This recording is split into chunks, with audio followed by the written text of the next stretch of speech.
Todo este caso comenzó con la misteriosa desaparición de la joven Doris Adriana Niño, quien mantenía un vínculo muy cercano con el famoso cantante Diomedes Díaz.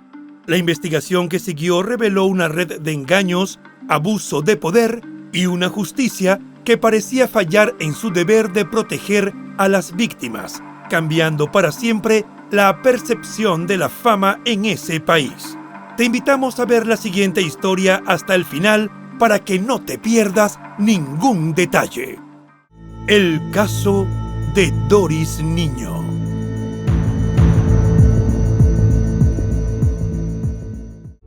Los criminólogos dicen que no existe el crimen perfecto. Lo que existe es el crimen mal investigado.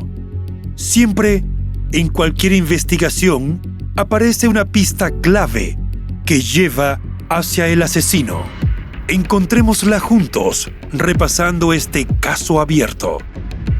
Hola a todos, mi nombre es León, y en cada video repasaremos todos los detalles de los más terribles casos criminales. Antes de empezar, no te olvides de suscribirte y dejar tu me gusta para que puedas seguir trayéndote el mejor contenido de investigación. Recuerda también activar la campanita, ya que estaré subiendo videos 3 veces a la semana. Empecemos. Si eres fan de los casos criminales y la investigación policial, te sugiero que compres el libro En el laberinto de sombra, ya disponible en la versión de tapa blanda e ebook en Amazon.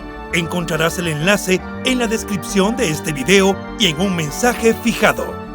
Doris Adriana Niño García nació el 22 de marzo de 1970 en Bogotá, la capital de Colombia. Fue hija de Rosa Delia. Su padre falleció cuando tenía 14 años, lo que marcó profundamente su vida familiar. Desde entonces, su hermano Rodrigo se convirtió en su amigo y confidente. Unos pocos años más tarde, la joven residía junto a su madre y sus hermanos en el municipio de Soacha, ubicado en el área metropolitana de la capital. Emprendedora y visionaria, luego de graduarse de la carrera de ingeniería, Doris fundó una academia de computación que logró establecer mediante un préstamo financiero otorgado por una cooperativa local. En el plano sentimental, mantenía una relación con un joven llamado David Daza. Por lo demás, según sus familiares, la joven llevaba una vida ejemplar. No consumía drogas, alcohol ni cigarrillos y tampoco salía de fiesta. Por el contrario, su tiempo libre lo utilizaba para hablar con amigas por teléfono. En suma, era la joven más juiciosa del mundo, aunque con una sola debilidad. Era una ferviente admiradora del cantante Diomedes Díaz.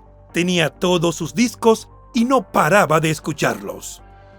Considerado uno de los artistas más representativos del vallenato, por esa época Diomedes se encontraba en el pico más alto de la fama, gozando de una amplia popularidad entre sus seguidores que lo consolidaron como uno de los músicos con mayores ventas de discos en la historia de su país. En 1994, luego de divorciarse formalmente de su entonces esposa, con quien tuvo 4 hijos, inició una relación con Bexy Liliana González, con quien tuvo otros 3 hijos más.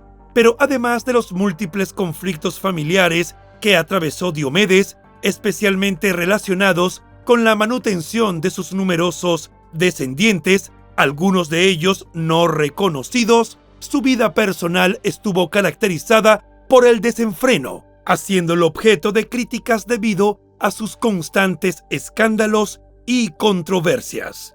En ese sentido, era conocido por su consumo de drogas y alcohol, así como por su comportamiento mujeriego.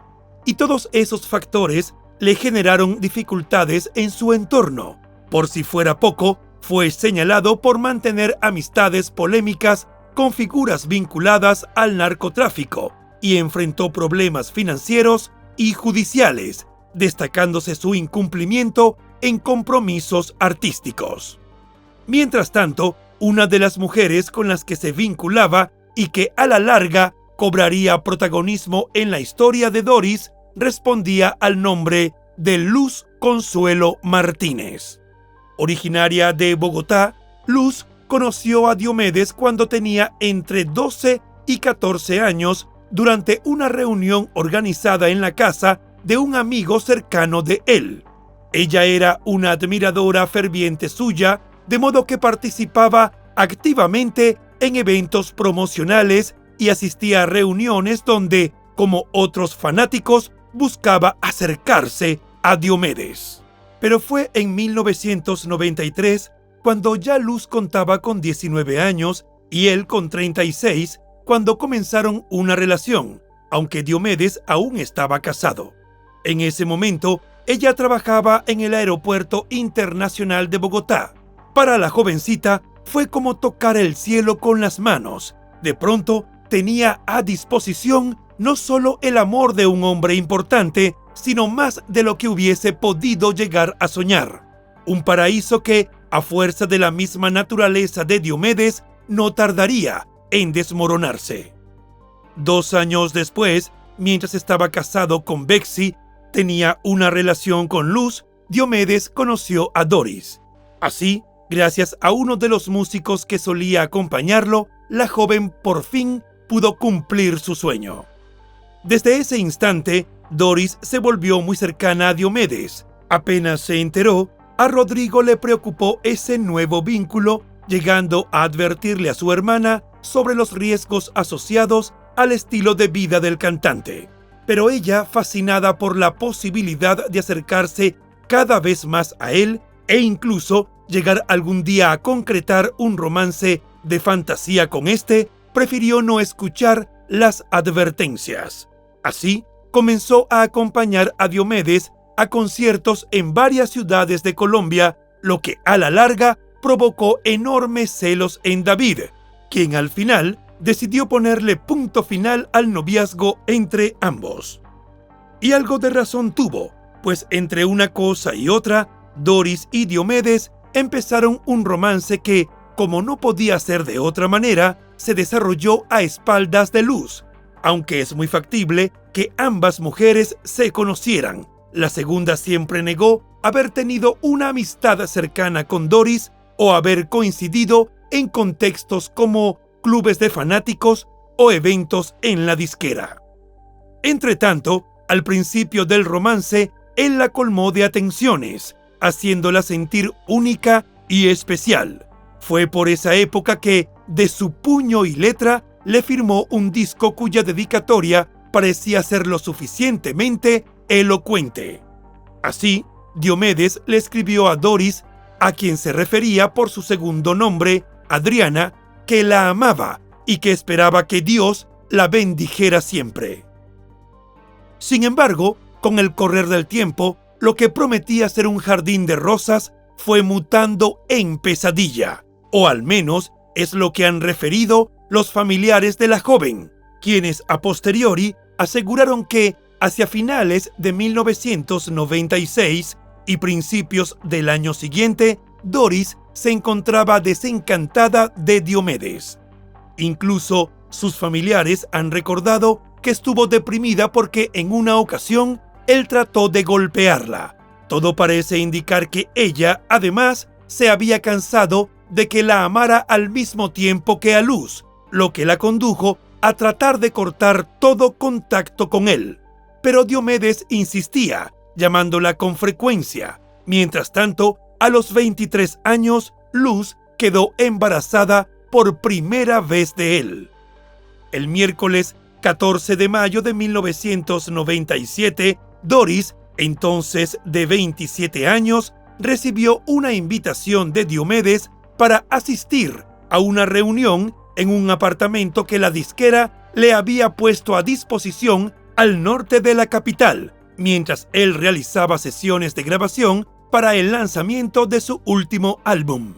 Cerca de la medianoche, ella se despidió de Rodrigo anunciándole sus planes. Luego, la pasó a buscar Osvaldo Álvarez Rueda, uno de los escoltas de mayor confianza de Diomedes.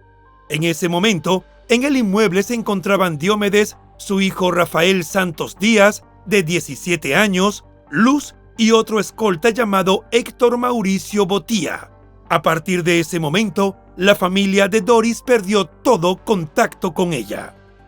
Unas horas más tarde, ya en la madrugada del 15 de mayo, 3 campesinos que trabajaban en una arenera a 130 kilómetros al noreste de Bogotá se sorprendieron al notar unas luces que resaltaban en la oscuridad. Casi de inmediato, divisaron a un hombre vestido con pantalones jean y un suéter amarillo bajándose de un automóvil blanco. El sujeto en cuestión sacó del interior del auto un bulto y lo arrojó junto a un matorral al costado de la ruta. Los campesinos silbaron entonces para tratar de llamar su atención, y al percatarse de su presencia, el hombre intentó cubrir el misterioso bulto con ropa antes de huir a gran velocidad en el mismo vehículo. Poco después, cuando los jornaleros se acercaron para revisar el extraño envoltorio, descubrieron con horror que se trataba de un cuerpo femenino sin vida. Tras dar la alerta a las autoridades, a las 11 de la mañana, investigadores de la Fiscalía General de la Nación se presentaron en el lugar y, hechas las pericias de rigor, comprobaron que la mujer estaba semidesnuda. Sin embargo, no pudo ser identificada, así que de manera preliminar se asumió que se trataba de una trabajadora sexual. A partir de ese momento, quedó registrada con el alias de Sandra. La noticia corrió como la pólvora y pronto todo el pueblo quiso saber a quién pertenecía ese cuerpo, pero no había pistas. 2 días después del hallazgo, a fin de evitar que los restos fueran arrojados a una fosa común, un grupo de mujeres que se describieron como trabajadoras sexuales se hicieron cargo y posteriormente la mujer recibió una sepultura digna con un sacerdote que ofició la ceremonia. Para ese momento, la familia de Doris seguía sin conocer su paradero, de modo que el caso había sido reportado a las autoridades y se emprendió una búsqueda activa, hasta que, un par de semanas después, ante la ausencia de novedades al respecto y las negativas de Diomedes y su entorno por aportar datos, a Rodrigo no se le ocurrió mejor idea que tratar de contactar a la producción de un reconocido programa de televisión de alcance nacional. Para mayores señas, el mismo que se encargaba de buscar a decenas de personas desaparecidas que se esfumaban de sus casas y no regresaban. Desesperado, envió en un sobre fotos de su hermana y el relato de sus últimos movimientos, que daban cuenta de la relación de Doris con Diomedes. Cuando una de las periodistas a cargo tuvo la historia en sus manos, su intuición le dijo que podría estar ante una primicia explosiva, de modo que, de inmediato, trató de convencer al director del programa para darle un espacio a Rodrigo. Sin embargo, a sabiendas de que bien podría tratarse de una mentira para desprestigiar a Diomedes, este le pidió que primero se pusiera en contacto con el cantante. La búsqueda telefónica la llevó a localizar a Diomedes en un hotel de Bogotá, donde se encontraba alojado. Tratando infructuosamente de hablar con él, habló con sus escoltas, pero nadie supo decirle nada al respecto. En otra llamada, la reportera pudo dialogar incluso con Rafael, quien le informó que su padre se encontraba durmiendo luego de una fiesta, pero que no sabían nada sobre Doris. También contactó a Luz, pero esta tampoco ofreció detalles sobre lo ocurrido. Ante la insistencia, el manager de Diomedes devolvió la llamada al programa y prometió la presencia de su representado al aire. Así las cosas, llegado el día, la emisión prometía ser de enorme impacto en la audiencia. El presentador introdujo el caso refiriéndose a Doris como una fanática de Diomedes y que para mayor intriga, supuestamente había pasado sus últimas horas antes de desaparecer en su compañía. Para comenzar inmediatamente nuestra historia secreta de hoy, que tiene que ver con la farándula, tiene que ver con la búsqueda de una fanática. Es a Doris Adriana Niño García, de 27 años de edad. Se habla por su familia y por testimonio de sus allegados que salió a encontrarse con el señor Diomedes Díaz. Luego, afectado por la dolorosa incertidumbre, Rodrigo expuso lo poco que sabía de su hermana y mostró fotografías de ella. Muchos años después, él mismo contó que durante esos días soñaba incluso que Doris le rogaba que la ayudara. Al aire, los periodistas esperaron a que Diomedes apareciera, pero incumplió. Jamás llegó. Pero aunque nadie entendía el porqué de su misterio y su silencio, tampoco imaginaron lo peor. Entretanto, al otro lado del teléfono y al tiempo que se emitía el programa, un grupo de seguidores de Diomedes comenzó a insultar y a amenazar al canal. Esa acción tuvo repercusiones inmediatas y la periodista recibió el dato de la mujer encontrada sin vida en Tunja. No había tiempo que perder, así que emprendió el viaje y una vez allí, con autorización de la jefa de prensa de Medicina Legal, revisó fotografías del cuerpo. Entonces, la reportera lo supo.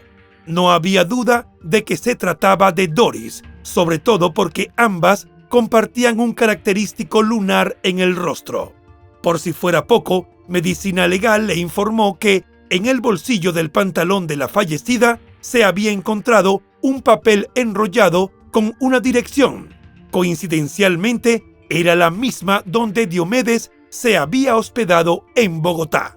El 13 de junio de 1997, el cadáver fue exhumado y se confirmó oficialmente la identidad de Doris. De hecho, fue Rodrigo quien la reconoció y posteriormente trasladó los restos a Bogotá.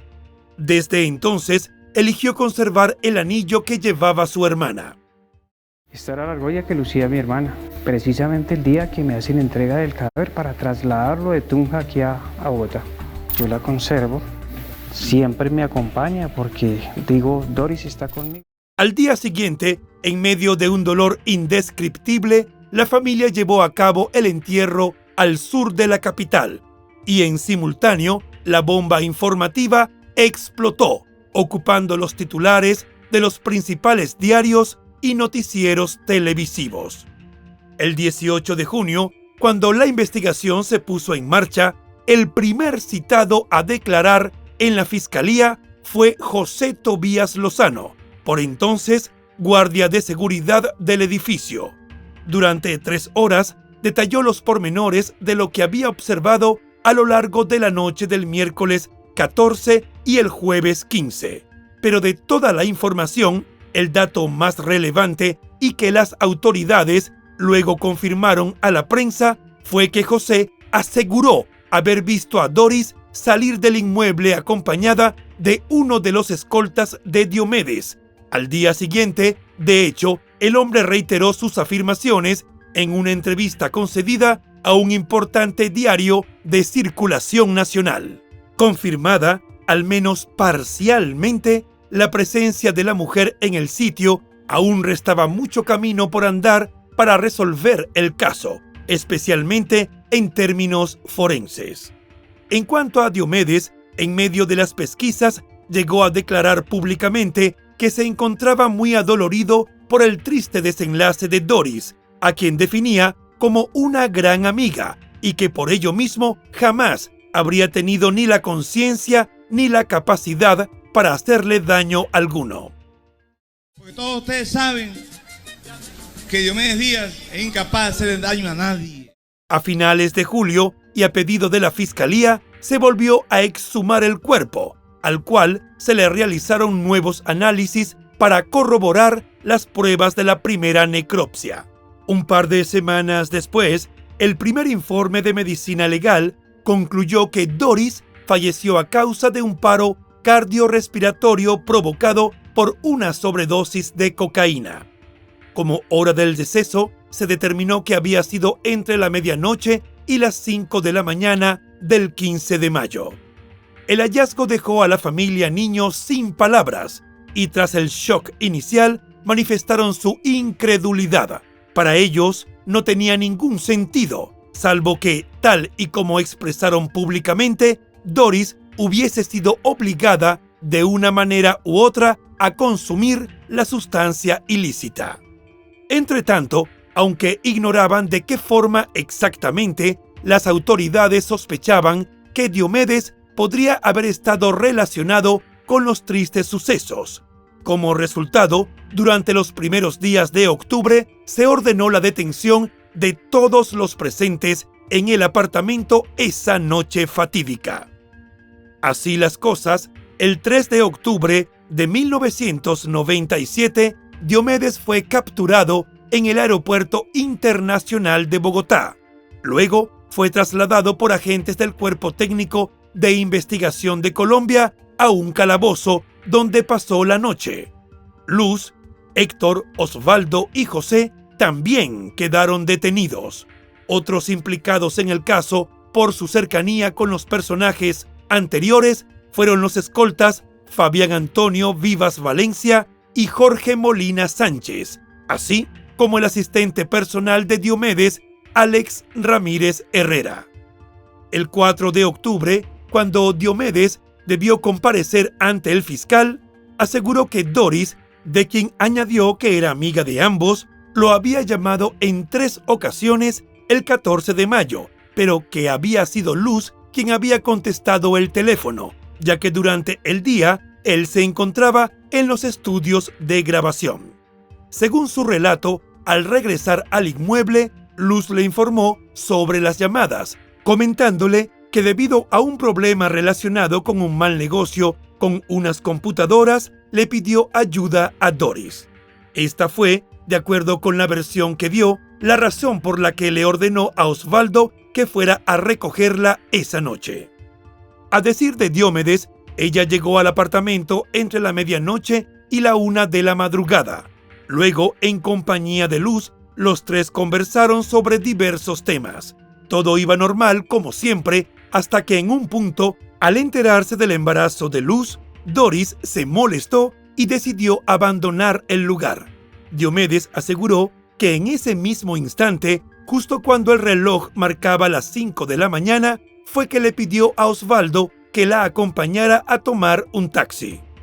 Pero no contento con sus declaraciones, el fiscal lo presionó con preguntas muy puntuales, hasta que Diomedes admitió haber mantenido relaciones sexuales con ella esa noche, así como haber consumido licor y algo de cocaína. No obstante, Diomedes dijo que la cantidad de esta última sustancia no habría sido suficiente para causarle la muerte a Doris, de quien añadió que salió no solo viva, sino en buen estado del apartamento. Además, destacó que no era en lo absoluto una práctica habitual en ella. Por su parte, el fiscal replicó que, de acuerdo con lo concluido por los expertos de medicina legal y ciencias forenses, era imposible que Doris hubiera podido salir del departamento aquella madrugada del 15 de mayo por sus propios medios. Primero, debido a la cantidad de sustancia que tenía en su organismo, y segundo, por la hora probable del deceso. Sin embargo, Diomedes se mantuvo firme en su relato. Al insistirle en que el vehículo blanco visto en el lugar del hallazgo del cuerpo parecía coincidir con el de Osvaldo, Diomedes buscó a toda costa desentenderse del asunto, alegando que no sabía nada al respecto. En lo sucesivo, quedó en prisión preventiva, al tiempo que un abogado penalista asumió la defensa del caso. Fue gracias a sus gestiones que Luz, quien se encontraba en su 8º mes de embarazo, obtuvo el beneficio de casa por cárcel. Posteriormente, tuvo a su hijo, a quien llamó Freddy José. En este contexto, pero unos meses más tarde, un nuevo interrogatorio a Osvaldo pareció cambiar el curso de las pesquisas, o al menos sugirió una nueva versión de los hechos. Estando recluido en la cárcel, él aseguró ante el fiscal que después de recibir las instrucciones de su jefe, mientras iba con Doris en el taxi, ambos se pusieron a conversar y apenas él le mencionó que unas horas más tarde tenía planeado irse a Bucaramanga para reparar un vehículo de su propiedad, ella le pidió que la llevara a una cita que tenía en la misma vía. Osvaldo afirmó que debido a que no podía salir directamente del apartamento de Diomedes con ella, acordaron encontrarse en la esquina de un hotel cercano. Allí se vieron entre las 4:30 y las 5 de esa madrugada del jueves. Según él, Doris llegó en un taxi. Luego partieron hacia Bucaramanga con Doris en la parte trasera del vehículo. Pero a decir de Osvaldo, ella iba llorando, consumiendo sustancias y expresando su enojo por haber descubierto que Luz estaba esperando un hijo de Diomedes hasta que cayó vencida por el sueño. Entonces, al llegar a Tunja e intentar despertarla, él se percató que la mujer no tenía signos vitales y por nervios decidió abandonar el cuerpo en un paraje solitario. Dado que la versión de Osvaldo dejaba a los demás presentes en la escena fuera de toda sospecha, no faltaron quienes cuestionaron sus palabras. Pero lo más importante en todo caso era que no coincidía con otros testimonios y sobre todo con los informes de medicina legal. De cualquier modo, el abogado de Diomedes utilizó esta declaración como prueba de que su cliente no tenía relación con lo ocurrido a la mujer y buscó que se archivara el proceso en su contra. Mientras la investigación continuaba su curso y las autoridades decidían si se llamaba a juicio a los implicados, en marzo de 1998, un análisis realizado por un patólogo reveló indicios de violencia extrema en el cuerpo de Doris. Este informe incluyó los resultados de un examen de raspado de uñas, en el cual se hallaron células que, según el informe, no excluían a Luz como su posible origen. Este nuevo hallazgo fue presentado a la Fiscalía, sugiriendo la posibilidad de que Luz estuviera involucrada en un enfrentamiento físico con Doris antes de su fallecimiento. Además, las autoridades lograron determinar que el vehículo blanco era, en efecto, un Chevrolet propiedad de Osvaldo. Según el fiscal, el hombre habría alterado las placas del vehículo y las fechas en los documentos de mantenimiento con el fin de hacer creer que él mismo había estado en Bucaramanga. Todo a fin de descartar cualquier sospecha. En abril de ese mismo año, tras 9 meses en prisión, la Fiscalía le otorgó a Diomedes el beneficio de la libertad condicional debido a que fue diagnosticado con el síndrome de Guillain-Barré, una grave enfermedad que ocurre cuando el sistema inmune ataca parte del sistema nervioso por error. Una vez recuperada su libertad, él se trasladó a su residencia en Valledupar. 2 meses más tarde, un fiscal concluyó que Diomedes tenía conocimiento de los riesgos y efectos asociados al consumo de cocaína y que su comportamiento había resultado en lesiones personales a Doris. En consecuencia, el fiscal cambió el cargo inicial a homicidio preterintencional, lo cual conllevaba una pena mucho más alta. Asimismo, amplió la investigación en su contra por posesión de drogas ilegales, así como por fraude procesal y falsedad en documento. La decisión fue recibida con satisfacción por parte de los familiares de Doris, quienes veían cada vez más cerca lo que antes se perfilaba como una posibilidad remota, es decir, que el presunto culpable rindiera cuentas ante la justicia. Pero el alivio les duró muy poco, porque en septiembre debieron enfrentar otro duro golpe cuando el nombre de Doris ocupó de nuevo los titulares. Todo ocurrió a raíz de que un prestigioso periódico local se hiciera eco de una supuesta versión de Luz, según la cual Doris había comenzado a consumir alcohol en exceso luego de enterarse de su embarazo. Sin embargo, el informe de medicina legal contradecía esta afirmación, ya que se detectó una mínima cantidad de alcohol en el cuerpo. Al año siguiente, un segundo análisis forense realizado por medicina legal reveló que en realidad el deceso de Doris se produjo por una privación mecánica de oxígeno. Asimismo, en las pruebas se encontraron evidencias de abuso sexual post-mortem, así como muestras de material genético de 3 hombres, 2 de los cuales pertenecían a los escoltas y el tercero al propio Diomedes.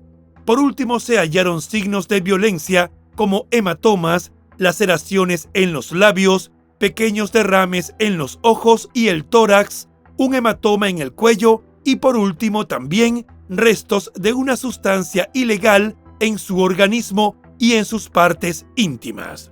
Por supuesto, todo ello aumentó las sospechas de que la investigación inicial había sido manipulada.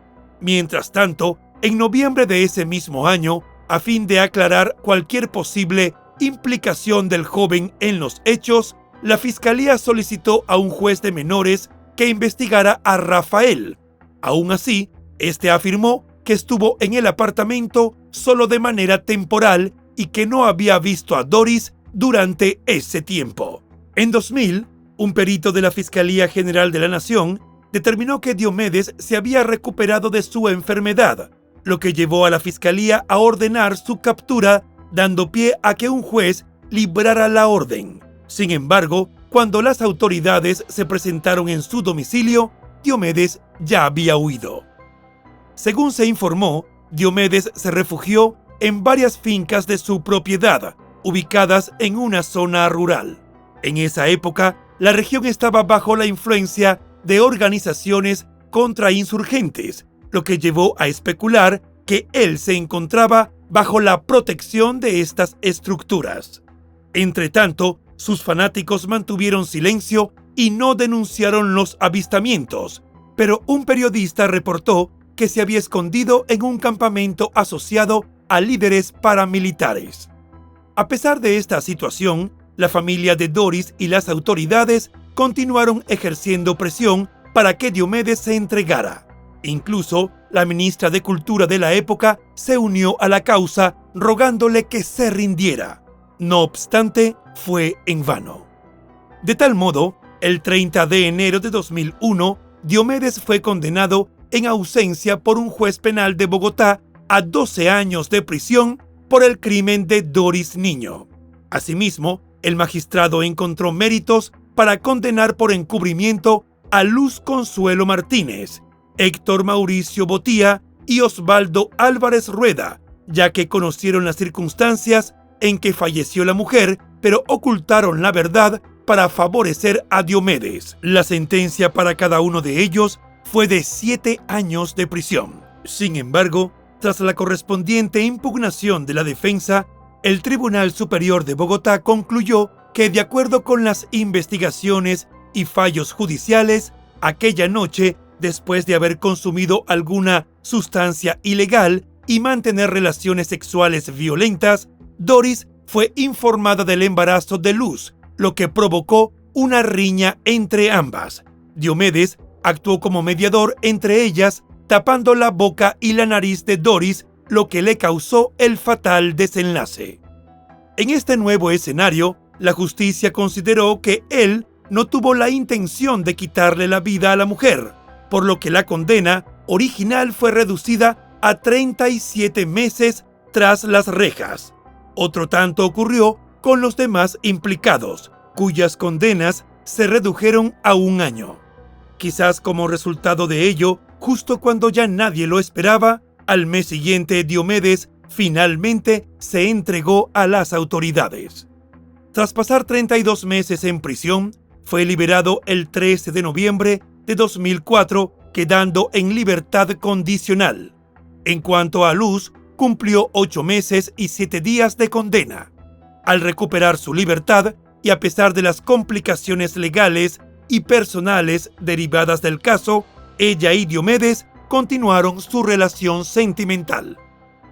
En 2007, él debió pagar una indemnización de 254 millones de pesos colombianos a la familia de Doris por daños morales, además de otros 35 millones por daños materiales, lo que equivalía a unos $67.000 de la época. Tras la muerte de Diomedes, En 2013 se llevó a cabo una multitudinaria despedida. A pesar de los años que han pasado, el caso de Doris Adriana Niño sigue siendo un tema altamente polémico y divisivo en Colombia. Mientras algunos defienden el legado de Diomedes Díaz y argumentan que su influencia en la música debe ser reconocida, independientemente de su condena, otros continúan cuestionando las circunstancias de esa noche, resaltando las fallas en la investigación inicial, las condenas que consideraron poco severas por la fama del cantante y sugiriendo que en el contexto actual la muerte de Doris debería ser calificada como feminicidio. Ahora que conoces todos los datos, ¿qué piensas? ¿Crees que se hizo justicia en este trágico y demoledor caso? ¿O por el contrario, consideras que la verdad nunca saldrá a la luz y que la memoria de Doris no fue honrada como se debía? Escríbenos en los comentarios.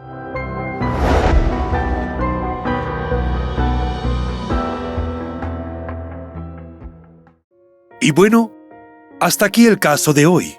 Como siempre, agradezco tu apoyo a mi trabajo. Si te suscribes, das un me gusta y compartes este video, me ayudarás a seguir creando contenido. Hasta pronto.